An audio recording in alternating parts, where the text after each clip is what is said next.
Good morning. It's Thursday, December 22nd, and this is Mike Mock with Lansing Trade Group's Morning Comments. I want to focus on two items here this morning as we rapidly approach the holiday weekend.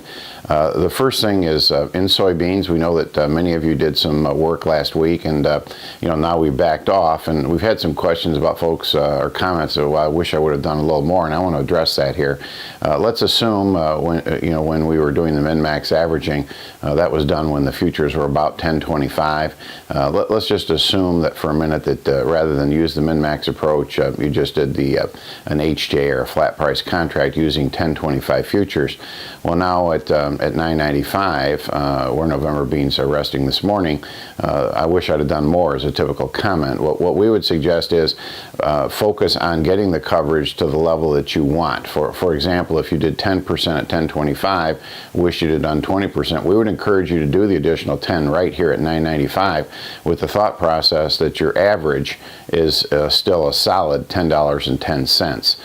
Again, we're focusing on the overall average, not on the individual transaction. So you don't give yourself too much credit for the 10.25. You don't get too upset that you're leaking some more out here at 9.95.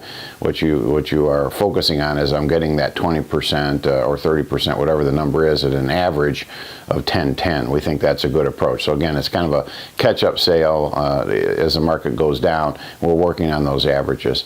The second thing, obviously, the corn market continues to slip away from its recent highs. We think folks missed an opportunity. We're figuring out, looking at ways to, do it a different way. I have to get a little bit more creative down here. So what we want to do over the next 2-3 days, is between now and New Year's, put that time to good use, focusing on working with your LTG merchant on establishing the best basis that you can find in the time frame you want to sell it. If we can ask folks to do that over the next 2-3 days, both our employees and our customers, then we can look at selling the cash grain and figuring out other ways to re-own it or add value to that contract. So we'll be back to you after Christmas, before New Year's, with a couple of different methods that we can do, but we want to be ready to use it, and that really starts with the cash basis. When you move physical corn, you want to do it when the basis is right, and there are tools we can use to continue to play the game, if you will, in the futures market. So again, those are the assignments: catch-up sales on beans, and then the second point, get some corn basis prepared, and we'll talk about how we're going to take care of the futures. All I got for you now. Have a great Thursday. We'll see you first thing in the morning.